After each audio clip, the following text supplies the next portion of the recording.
बराबर लगे रहो। तुम्हारा यदि प्रारब्ध तुम्हारा साथ दे रहा है तो अवश्य तुमको एक दिन उसका ज्ञान प्राप्त होगा। यह शनै शनै ऊपर में बुद्ध्या धृति गृहीतया आत्मसंस्थम मनः कृत्वा न किंचित अपि चिंतयेत् न किंचित अपि चिंतयेत्। यानी धीरे धीरे इस कार्य में लगे रहो। बुद्धि को अपने धैर्य के द्वारा, आत्मा को मन के साथ करो, बुद्धि को धैर्य के साथ करो। ये दो बातें यहाँ रखना। बुद्धि को धीरज, धीरज धर्म, तो धीरज के साथ बुद्धि रहे। बुद्धि को धैर्य चाहिए, नहीं बड़ी तेजी से भागेगी और है लूली लंगड़ी, न देख पाती है न सुन पाती है न कुछ नहीं। वो जो सुनेगी तो कान की ज़रूरत है, रूप चाहेगी तो आँख की ज़रूरत है, क्योंकि उसके पास तो ये रही ज्ञान इंद्रियों के पास हो जाएगी। उंगली से हाथ जोड़ेगी, वो जैसा बता देंगी वैसे ही मान लेगी। ये बुद्धि का काम है। तो अहंकार जो है वो सबके ऊपर बैठा हुआ है और चित्त जो है बारंबार उसी का चिंतन कर रहा है जो मन ने बता दिया। और मन ने किया है संकल्प और उससे उत्पन्न हुआ है विवेक, विकल्प। तो मन का संकल्प और मन का ही विकल्प, ये दो वस्तुएं पीछे पड़ी हुई, इनसे छुटकारा नहीं मिल पाता। इनसे छुटकारा बड़ी मुश्किल से साधना करते करते करते करते बहुत उत्कृष्ट। कल जैसे बतला रहे थे कि 4 बार 32 वर्ष का ब्रह्मचर्य धारण करके वो ऋषि कुमार तपस्या करते रहे और फिर पिताजी को बतावें कि हमने समझ लिया है अन्नम ब्रह्मेति व्यजानात्। फिर कहा कि विज्ञानम ब्रह्मेति व्यजानात्। फिर कहा कि नहीं, ये दोनों अन्न मनो वै ब्रह्मेति व्यजानात्। सबको उन्होंने काट दिया। और जब अपने आप वो ज्ञान हुआ तो पिता के पास आने की जरूरत ही नहीं, अपने आप बैठ गए। कहते कि आनंदात् देव खल्लिवानि भूतानि जानन्ते आनंदम प्रति संविशन्ति तस्मात् आनंदो ब्रह्मेति व्यजानात्। आनंद से सब प्राणी पैदा होते हैं, आनंद के लिए दिन रात प्रयत्न करते रहते हैं और आनंद में ही इनका प्रवेश हो जाता है। इसलिए आनंद ही ब्रह्म है, ये जान करके अपने आप सुखी हो गए और फिर आने की बताने की जरूरत नहीं पड़ी। तो इसी प्रकार से ये ज्ञान धीरे धीरे लगे धीरे धीरे आकर के प्राप्त होता है। शनै शनै ऊपर में जो धीरे धीरे इसका नियंत्रण करता है, क्योंकि जन्म जन्मांतरों से जो चलती हुई वासनाएं हैं वो आपका साथ छोड़ नहीं सकती, वो आपके पीछे पड़ी हुई। उनके अनुसार कर्म 3 प्रकार के होते हैं, संचित कर्म, वर्तमान कर्म, आगामी कर्म। संचित कर्म है बहुत इकट्ठा किया हुआ जन्म जन्मांतरों का, तो वो कर्म जो है ब्रह्मैवाहमस्मि इति निश्चयात्मक ज्ञानेन नश्यति।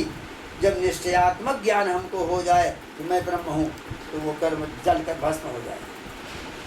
ये तो संचित हुआ। अब आगामी जो अभी हमको और भोगना है वो कर्म कैसे नाश हो। और वर्तमान जो है उसको हम भोग ही रहे। इतनी आयु मिल गई, इतना ज्ञान मिला, इतने स्थान मिले, इतने बहुत से आदमी मिले, ये हमको वर्तमान में ज्ञान है। आगामी कर्मापि ज्ञानेन नश्यति। आगामी कर्म जो अभी हमको भोगना है वो भी ज्ञान से नष्ट हो जाएगा। लेकिन प्रारब्ध कर्मणो भोगादेव क्षय इति श्रुते। श्रुति कहती है कि प्रारब्ध कर्म का बिना भोग किए हुए नाश नहीं होता। प्रारब्ध कर्म भोग करने पर ही नष्ट होता है, ऐसे नष्ट नहीं होता, कभी जाता है। तो प्रारब्ध भोग के लिए संत महात्मा भी पड़े रहते हैं। उनको ज्ञान हो गया लेकिन वो उसी अवस्था में बैठे हुए हैं, प्रारब्ध कर्म तक वो बैठे रहे। और प्रारब्ध कर्म जब एक एक करके सब क्षीण हो जाएगा तब उनका शरीर छोड़ेंगे, तब वो शरीर छोड़ेंगे। इसके पहले वो तब तक बराबर जीवित रहेंगे। 100 वर्ष हो जाए चाहे 200 वर्ष हो जाए जीवन, उतने दिनों तक वो जीवित रहेंगे। प्रारब्ध कर्मणो भोगादेव क्षय, क्योंकि प्रारब्ध कर्म का भोग करने से ही नाश होता है। और 2 कर्म जो होते हैं वो ज्ञान से नष्ट हो जाते हैं। तो प्रारब्ध कर्म सब जीवों का अलग अलग है, महात्माओं का भी अलग अलग है। ये सब के सब त्याग करके चले जाते हैं और प्रारब्ध कर्म की प्रतीक्षा कर रहे हैं। कोई काल की प्रतीक्षा कर रहा है, कब वो समय आता है जब शरीर छूटेगा, लेकिन वो प्रारब्ध कर्म ही है सबका सब, इसलिए उसका भोग करने पर ही नाश होता है। प्रारब्ध कर्मणो भोगादेव क्षय इति श्रुते है, ये श्रुति कह रही है। श्री राम जय राम जय जय राम, श्री राम जय राम जय जय राम, श्री राम जय राम।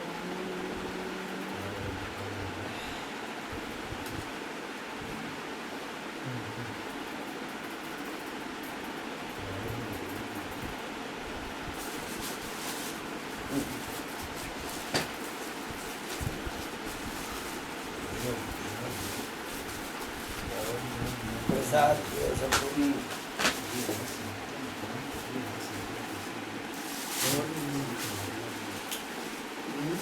प्रारब्ध भोगना ही पड़ता है। प्रारब्ध भोगना ही पड़ेगा। प्रारब्ध कर्म में लिखा हुआ है तो उसी के अनुसार आपको वस्तुएं मिलेंगी। प्रारब्ध में नहीं धन है तो धन नहीं मिलेगा। लाख प्रयत्न करो, धन है प्रारब्ध में तो एक मिट्टी को उठा लोगे उसी में सब। ये सबका सब प्रारब्ध भोग। प्रारब्ध भोग ही राजा नल जैसे एक महापुरुष को भी भिखारी चंडाल के घर में पाली जाता। कैसे? राम वन वन भ्रमण करते, प्रारब्ध भोग। भगवान को भी नहीं छोड़ना, वो प्रारब्ध।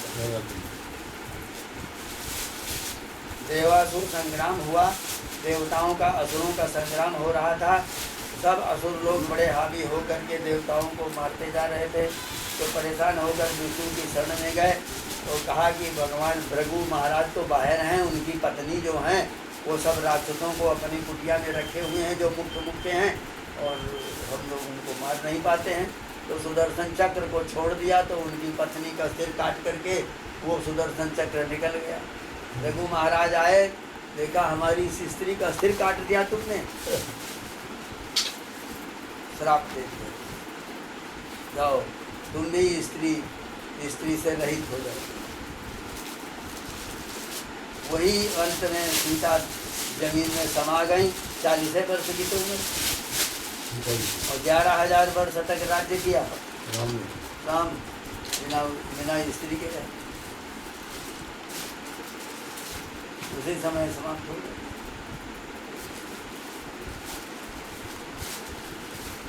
उनके चारण लोग चारों दिशाओं में घूमा करते थे। एक दिन दक्षिण दिशा का एक चारण जो है दूत आया, वो कह रहा है कि प्रभु हमको इसी समय आप एक बाण से मार दीजिए, हम अपना समाचार नहीं आपको बताएंगे। क्या कारण है? नहीं महाराज वो बता नहीं सकते हैं, हमारी मृत्यु हो जाए उसके पहले कहने तुमको हम अभय देते हैं, बतलाओ। तो बताया कि हम रात को घूम रहे थे, तो एक धोबी के यहाँ पर एक धोबिन जो है रात को 12 बजे के बाद पहुँची, 2 बजे, तो वो उसको निकाल के बाहर कर दिया और भगा, कह रहा था निकल जा हमारे घर से, मैं राम नहीं हूँ जो इतने दिन रावण के घर में रही हुई सीता को भी अपने घर में रख लिया। अब हमें आप खत्म कर दीजिए, मैं बड़ा पापी हूँ जो ऐसा शब्द सुना हूँ। मैं कहा तुमको अभय देते हैं, भय मत करो। उसी समय पर एक बड़ा भारी अश्वमेध यज्ञ किया गया, वो हुआ नैमिषारण्य में, और 3 बरस तक वो यज्ञ चलता है। 3 बरस वो यज्ञ अश्वमेध। तो वो उसमें जो ब्रह्मा थे वो वहाँ से 100 कोस बाहर, 100 योजन लिखा हुआ है, 400 कोस, 400 कोस दूरी पर रहते थे। और 16 घोड़े का रथ उनको लेने के लिए जाता था और पहुँचाने के लिए भी जाता था। और 8 घोड़ों का रथ था, उसमें अध्वर्यु थे, और होता जो थे वो वहीं पर रख दिए गए थे। ये सब लोग बाहर बाहर रहते थे और यज्ञ हो रहा है नैमिषारण्य में। वाल्मीकि जी को कहा गया कि वो सीता को लेकर के यहाँ आवें, और सब महर्षियों की हजारों कुटियाँ वहाँ बन चुकी थी। एक दिन भरी हुई सभा जब लगी हुई थी तब कहा वाल्मीकि जी को बुलाओ, वो सीता को लेकर के आवे। सीता अपने शील की परीक्षा मंच के ऊपर सबके सामने दे, मतलब है कि मैं निष्पाप हूँ रावण के घर में रह करके भी। वाल्मीकि जी आए,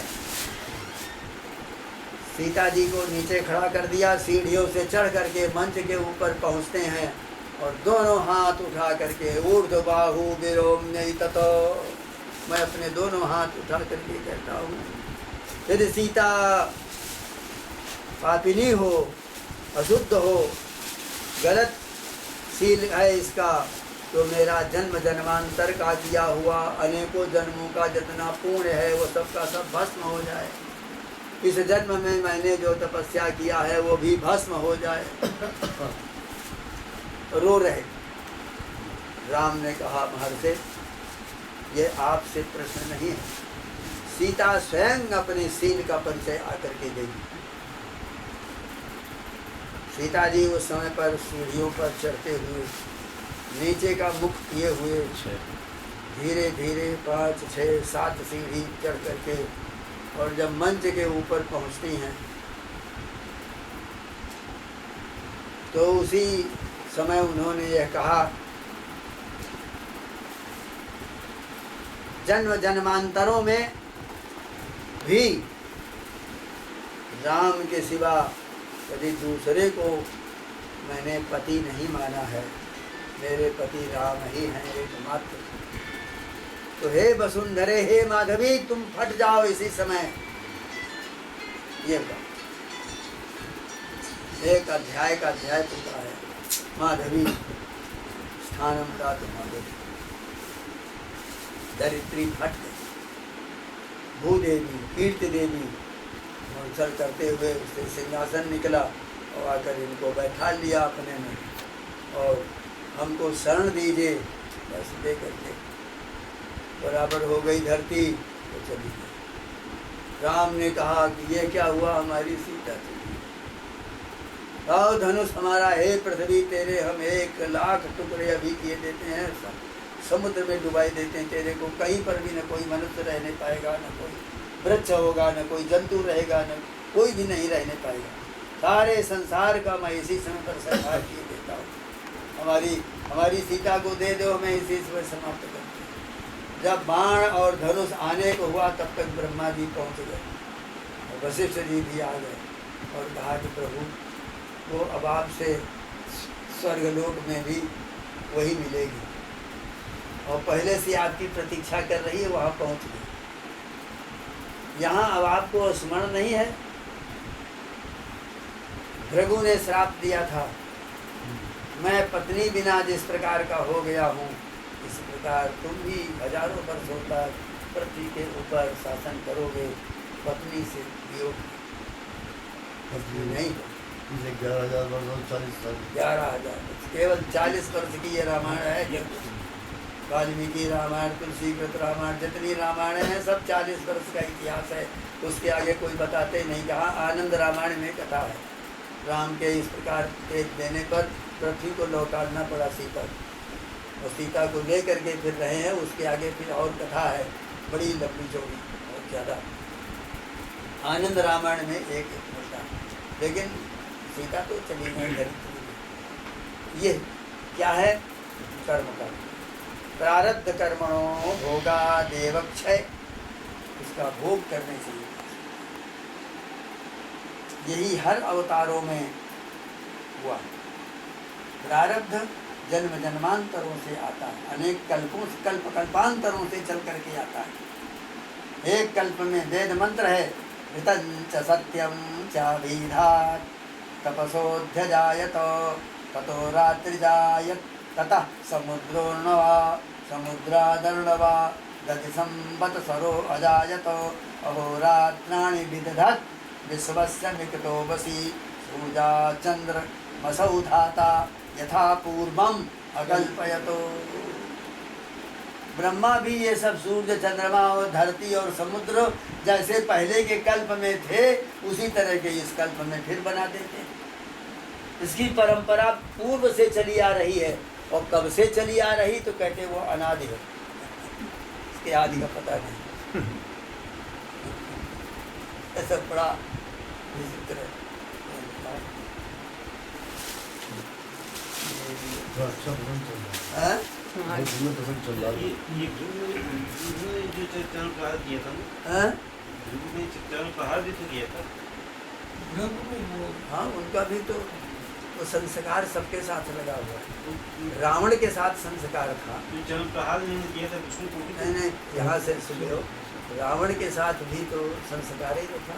ये तो जय और विजय दोनों भगवान के द्वारपाल थे। नारद जी गए, आया दीपक आ गए। दीपक अरे तुमको परीक्षा थी क्या? हाँ, कैसे आ गए? ये भी कल जा रहे हैं ना चल जाए?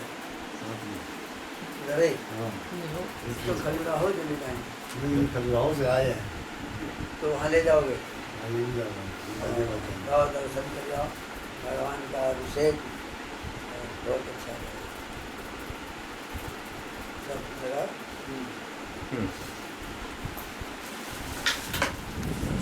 आरोग्यम च विधात विधायत।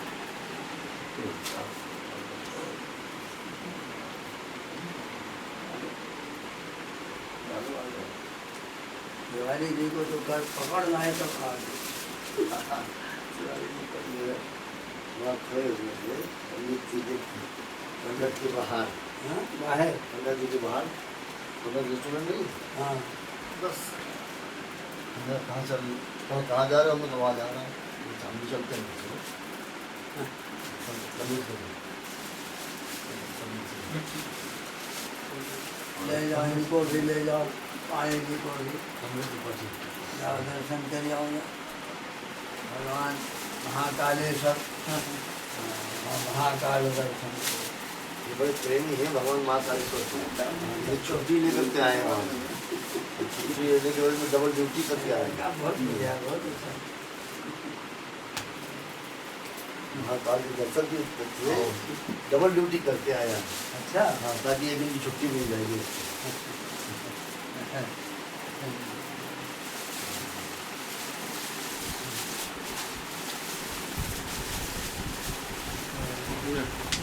तुम्हारा